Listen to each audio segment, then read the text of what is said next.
Welcome in. It's the Mountaineer Sports Insider. I'm Tannor Lambert of U92. Alongside Luke Blaine of the Daily Athenaeum, we're here live in Kansas City. Brian McClellan of U92 is in the room. He turns around and gives us a salute. It's going to be a full week, guys, and we're excited to be here. It's the Mountaineer Sports Insider again, and we are just hours away from West Virginia versus Texas Tech on the men's basketball side. If you are in the Morgantown area, you'll be able to listen to that game right here on U92. I will be doing the play-by-play alongside Brian McClellan doing the color commentating, and Luke Blaine will be taking pictures, writing stories, and everything else we need him to do, maybe even hopping on for pre-half and post-coverage if need be. So we will see how that goes. But yesterday we got into Kansas City kind of late. It felt late for us. It was really only about 9 o'clock, but we'd been traveling since 9 o'clock in the morning, too. It had been a full day. We had some problems as far as travel goes. Had to fly to D.C. instead of going to Newark, New Jersey to get over here because of the storms out in New Jersey. But when we were in D.C., we were talking to a huge Big 12 basketball fan. And this morning, we saw a ton of Mountaineer fans. We went over, picked up the credentials and that stuff to get back over there tonight, so we were able to get in and stuff. And, we went and got some breakfast, all West Virginia in there. Saw a couple more walking on the street as well. And, I guess for us it's already noon, right? We're recording this about 11 a.m. Central Time. So West Virginia is alive and well out here. But going back to the gentleman we spoke to yesterday out in D.C., he stopped and talked to us for about 5 or 10 minutes. Oh, yeah. And he was all in. Yeah, he had a lot to say. He's coming out here to watch Kansas basketball, big Kansas guy. And so, he was asking what we were doing, and we told him. He goes, "Oh, that's really cool," and he said that he thinks Huggs is the best coach in the league. He doesn't get the respect he deserves, among other things. It's a pretty cool conversation, and that guy knew what he was talking about, too. He did have a bold prediction. He says if WVU wins today, they'll beat Kansas tomorrow. He did say that. Yes, that's correct. He did say that. We are not looking that far ahead, and I'm No, sure we're that not. Huggins and the team are not. I just thought, that was a bold thing. It was. Well, I think that's because, when West Virginia was in Lawrence for that game, what is that, a week or two ago at this point now, they should have won that game. And they were not able to pull it out at the end. But they should have won that game. So, that is what it is. But today they got to get through Texas Tech first. Texas Tech will be without Coach Mark Adams, who is suspended currently. Corey Williams will be the interim head coach here in this first-round matchup. Texas Tech is 16-15 overall, 5-13 in the Big 12. West Virginia's 18-13, 7-11 in the Big 12. And West Virginia went 7-6 down the stretch. They started 0-5, so they were able to get back to 500 basketball in the last 11 games, or in the last 10 games at least, and a little bit over that as well. So they were able to turn it around. Huggins got it done. And, we saw after the big win on Senior Day, he wore the NCAA tournament-bound hat. He had it on sideways. Emmett Matthews put that on his head. He came out to the presser and was talking in that. So West Virginia feels like they're already in the big dance, but this is a week where you could go and do something really special, too, right? And so I think that he knows that, and I think the guys on the team know that. So it will be a great matchup tonight, and you will, again, be able to listen on U92 The Moose if you're in the Morgantown area. West Virginia has won at least one game in 3 of the last 6 Big 12 championships, and they've been in the semifinals in 4 of the last 6. So that's a pretty good number there. West Virginia has won 20 of their last 36 conference championship game, all of those coming since 2005, so the end of John Beilein right into Bob Huggins there. And so this is a big deal today. They are 2-1 all-time against Texas Tech in the Big 12 tournament. So, I don't know how much, one of those was in 2013, 2016, 2017, Luke. I don't know how much stock you're going to take into that, but it definitely means something. The Mountaineers are 17th in the latest Ken Palm, 52nd in defensive efficiency, and 16th in offensive efficiency. I think if you would have asked me that, I would have probably said those numbers are flipped. But that's definitely interesting.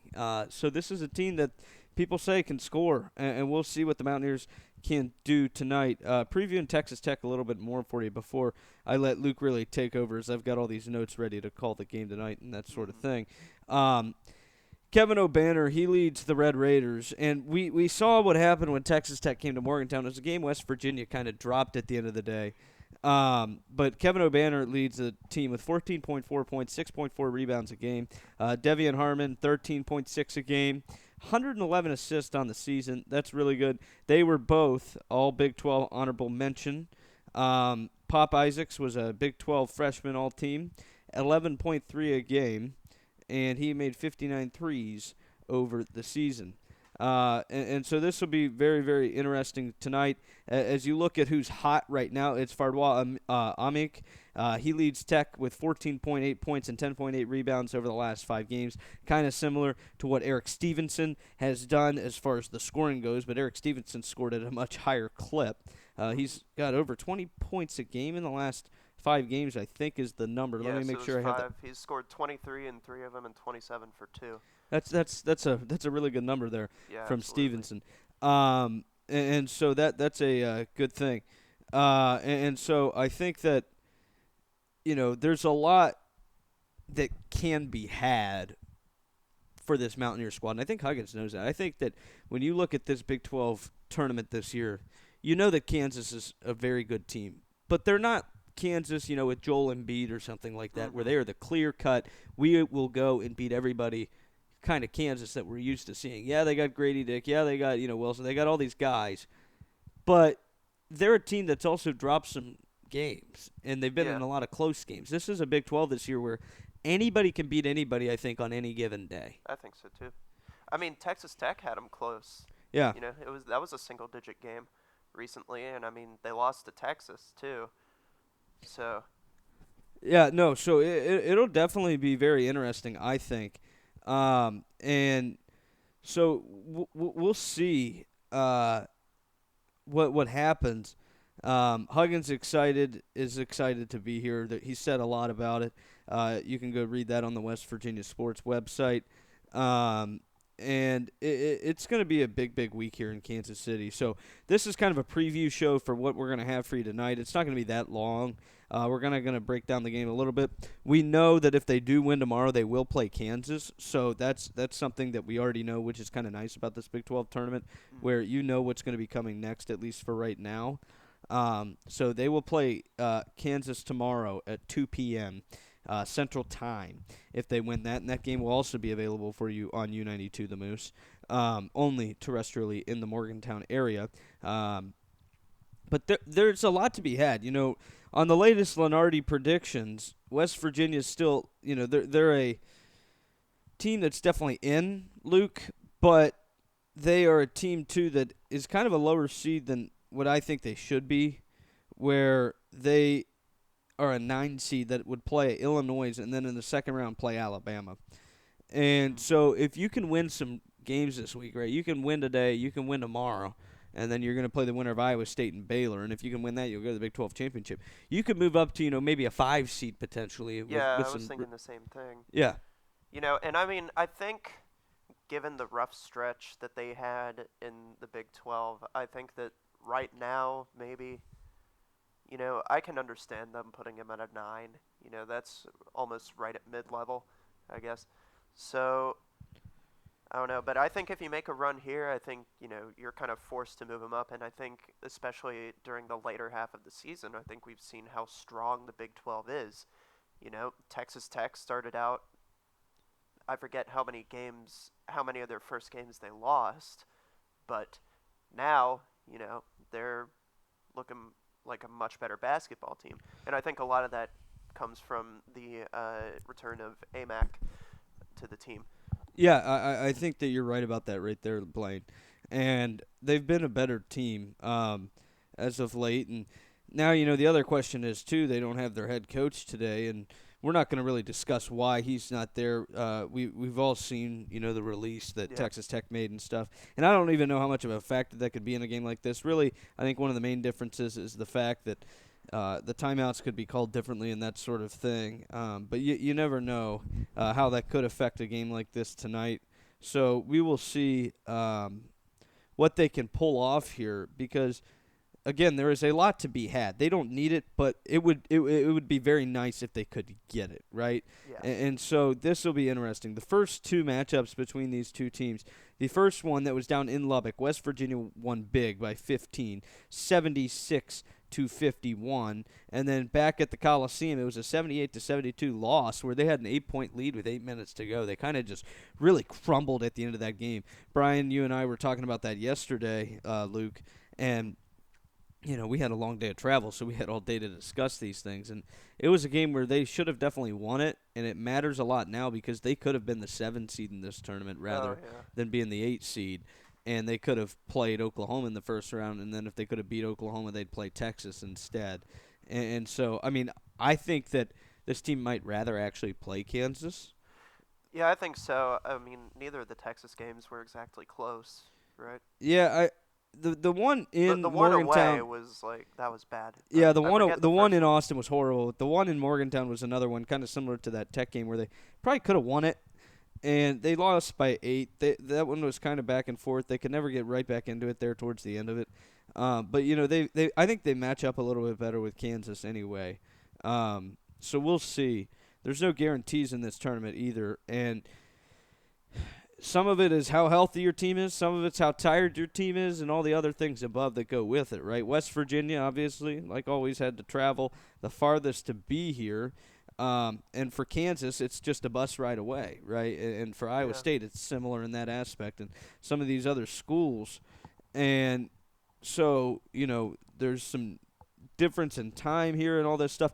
860 miles from Morgantown to Kansas City is what the team had to travel. They definitely flew and all of that. But, like, for example, Iowa State to Kansas City is 3.5 hours, so about the distance to Columbus, Ohio from Morgantown.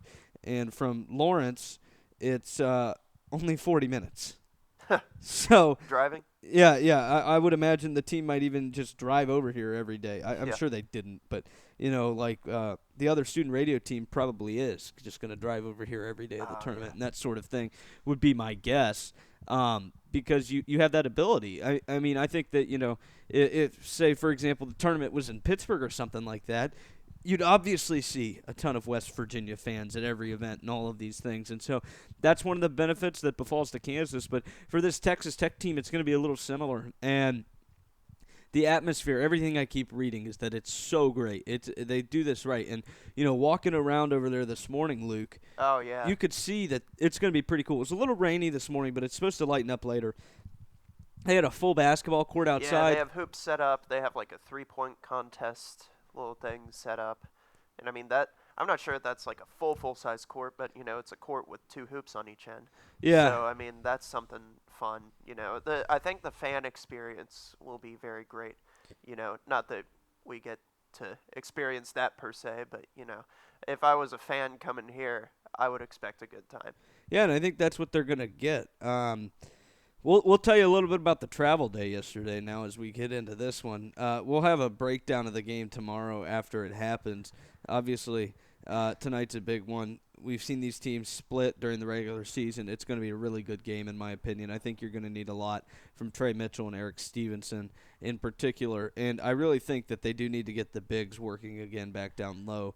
Mo Wagi, I don't think will play. Okonkwo we saw play on Senior Day back there in Morgantown on Saturday last week. But, Jimmy Bell needs to have a game in this tournament, I think. And if they can get him going or they can get Okonkwo going, even if it's just one of the two, I think that really opens up this team because then you can put Trey Mitchell back on the post and that sort of thing and really get some shots falling because this team has been kind of hot as of late, Luke. Yeah. They've won a couple games here towards the end of the season that they really weren't picked to win, I don't think. And so and I mean, you talk about getting the bigs going. You look at the last game, Texas Tech, West Virginia. West Virginia got out rebounded 39-28. That is 11 rebounds. Right. And that AMAC, we were talking about him, only 2 for 11 from the field, right? But he had 12 total rebounds, and he went 10 for 10 from the free throw line, which is a really insane number for. I mean, he's listed as a center. You don't even get that much in the Big 12. Usually, I mean, none of the guys on the team are listed as centers. Right. On here, it's just forwards, but he's listed as a true center. And to have a guy who can go 10 for 10 from the free throw line, I think that's somebody you have to prioritize.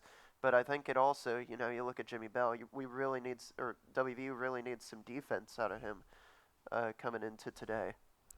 Yeah, I agree, and I think that offensively they would like to see him play better as well. So tonight, West Virginia just needs to play their game, and I think they can win. And I think that's how it is every night. You can't beat yourself first, right? And Yep. we've seen them do that at times this season, right? You go back and you look at the beginning of the year with the missed free throws and things of that nature and all of that stuff, and that's what we saw. And so they don't want to do that here tonight. And hopefully we'll see if they can get that win and move on to tomorrow. Again, they would play Kansas if they win tomorrow at 2 p.m. Central Time. So that'll be 3 o'clock back in Morgantown. And you can tune it in on 91.7 FM U92. We'll have another podcast for you tomorrow as well. And on Friday as we preview the women's tournament. And if the men are still in it, we will talk about them as well. And that's where we start getting into the real crazy stuff where we could be doing 2 games a day, Mr. Blaine. And that would be really fun. I don't know if anything could have been longer than the day we had yesterday, though, man. You came and got Brian and I at about 9:45. We went and got the rental car, and that took a while, and we didn't get out of Morgantown until about 10:45, and that was not my plan whatsoever. And we were getting up there, and they gave us a truck to drive, and, well, of course it was raining, so, Brian had to sit in the back seat of the truck with all the gear and the 4 bags and all this stuff, and I couldn't even see out the back window on half the side. Oh, my gosh. So then we get up to Pittsburgh, and we're sitting there at the gate. Finally, we get through, and the flight gets delayed. All right. Well, we already knew we only had a 40-minute layover, and we got delayed 30. That's going to be a real tight window, isn't it, Blaine? Oh, yeah. So then I go, well, okay, we'll see. And then I got delayed again. I said, all right, we can't do this. We go up to the counter. We go, okay, we'll go to D.C. instead. We go to D.C., all right, great. Then we get in here at about 9 o'clock. It was a long day. We were supposed to get here about 6 o'clock yesterday instead. It wound up being a pretty major difference. And then I myself had a very frustrating day yesterday, too. What? You can tell him. What do you want me to say? You can say what happened. Like later at the night? Well, no, there was 2 things, yeah, I guess that happened. I got jobbed twice. I forgot my AirPods. Oh, yeah, that's right. Well, I mean, if you go to my Twitter, at Luke D. Blaine, you can see a photo of Tanner shortly after he dropped $100 on a new pair of headphones because he forgot his AirPods. And, oh, my gosh. Yeah, that was funny. Yeah, so funny. I was just livid. We were at the airport, and I had to walk, like, almost a mile, I feel like, to go get these. Yeah, you were gone a while. I know, and I was like running on moving walkways and running up and down escalators. Like I was going twice as fast as I could. Yeah. And my run is not an actual run; it's more of like like a hustle. But get over there, and they're like, "Oh, these ones are a good deal, $350," and I just laughed at her, and I said, "No way, bro." She looked at you and said, "Great deal." Yeah, great deal. Great deal. $350. What kind of headphones were they? They were Bose's or something. I don't know. I ended up getting the other pair, but it was fine. Then I had to run back, and we finally get on the plane and all that stuff. And we sat by a very nice lady on the plane. Big fan of Brian, she was, and all of that stuff. That plane was so empty. You can laugh. It's okay. I've never been on a flight that had that few people on. No, but like literally, people were like trying to lay down in their seats across 2 seats, and I was just like, "What in the hell? What are we doing? What are we doing?" Brian's looking at it. Yeah, no, Brian was watching his show. I was watching Tombstone. Blaine was watching some other shows. I was starting The Lincoln Lawyer. Yeah, and some other stuff. So that was good. And we finally get here, and we get off the plane, and our gear was the first things off the plane. It was very nice. Yeah, it was great, yeah. And then we come back, and we're like, oh, my gosh, we're starving. The only thing we've eaten today is $20 Auntie Anne's at the Pittsburgh airport. Yeah. It was very good, though. So then we order some pizza. We're not going to say from where. Oh, my gosh. We do an online order of pizza. That was a journey. We got a great deal, and I had a homework assignment to do, so Brian and Luke were kind enough to go get it. Yeah. And Brian gives me a call, and I go, oh, God. I ordered it to the wrong one. No, I ordered it to the right one. But they decided to close at 8 o'clock because it was slow or something. Yeah. But the online website still accepted my order. So hopefully we can either get that for free today, or I'm going to have to set up a dispute with my bank because I'm not paying $40 for pizza we did not get. Oh, no, not at all. That was very sad last night. I was so hungry. I was so excited. Yeah, that was a good pizza. Because we then found a different place. Yeah. And it was closing in like 30 minutes. So we hustled over there, and we put in our order, and it was good. I was happy with the pizza we had. Yeah, that was pretty good. It had the Provel cheese, provolone and Velveeta cheese on it. We're in Kansas City, kind of St. Louis style pie. I know you guys don't understand the pizza aficionado that I am, but that's okay. No, I only know you're a fast food burger connoisseur. Well, I mean, food I can talk about all day, Blaine. Yeah, I said I liked Sonic burgers the other day, and I thought you were gonna strangle me. I've thought about it. Yeah. It's like Huggins with Stevenson when he throws alley oops. So we'll see what happens tonight. When we walked over there, it was kind of cool. They were actually on the open gym floor, so we stopped and watched them for a couple minutes there. And not going to talk about that or whatever because I don't think we're supposed to, so we won't. But we're excited for tonight, and we hope that if you are in the Morgantown area, you will tune in. We hope that you'll tune into the podcast tomorrow. Luke will have multiple stories up, and again, he's doing it all tonight. He's taking photos, which I'm going to edit for him, but he's not going to admit that. And then he is... I'll admit that. Oh, you'll admit that? Yeah, I'll admit that. Am I going to get a credit in the story for that? No. Okay. See? Because I took the photos. Whenever one of my writers writes the story and I edit it, I don't put my name on it. It's their name. So you're just my editor. You going to come to my meeting next time? No. I'm just kidding. I'll come to your meeting. Yeah. I came to your meeting on Sunday. That was not a real meeting. It felt like a real That meeting. was us getting prepped for Kansas City. That's not a sports staff meeting. Oh, okay. Like, it was a real... You suck. Whatever. Fine. Okay. So make sure to tune in tomorrow. Follow us on Twitter, too. There'll be some great content on there this week. And follow U92 the Moose on Twitter, the DA on Twitter, the DA Sports on Twitter. We got all kinds of content coming at you this week from Kansas City, and we're excited to share it with you guys. So if you will, be so kind to follow us there, subscribe to the podcast, leave us a review, any of the above, all of the above. We appreciate it. You can also email us at the Mountaineer Sports Insider on gmail.com, whatever. I just said that completely wrong, but hopefully if you're technology savvy, you can figure out what I just said, because I don't even know what I just said, and that's fine. The other thing, too, really quickly, is the fact that we didn't realize we would have, like, no beverages in the hotel. Oh, yeah. So we're going to have to make a run to... Oh, can I talk And when about I say this? beverages, I don't mean, like, anything, like, alcoholic or... No, I mean, like, we just want some water. There's no water fountain in the hotel we're at for some reason. Can I talk about this abhorrent soda that I had to hold? Yeah, you can talk about the soda you bought. We went to get breakfast this morning, and Tanner knows I'm a big cream soda guy. And he points at this cream soda in the thing, and he was like, "Oh, dude, you should get that."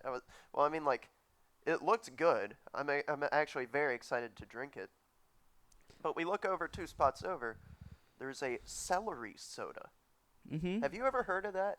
No, I hadn't, but I told you if you buy it for me, I'll drink it. Yeah, so I bought it. Yeah, but And I don't know if I can drink it now. I really don't know if you should, because I'm like looking at this can on the way home. It is obvious it was not kept very clean.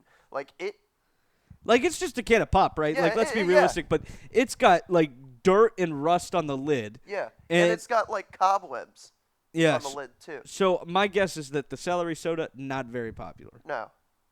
Can't think I mean, it it would looks like they pulled it out of an ancient pyramid. Like, it does not look good.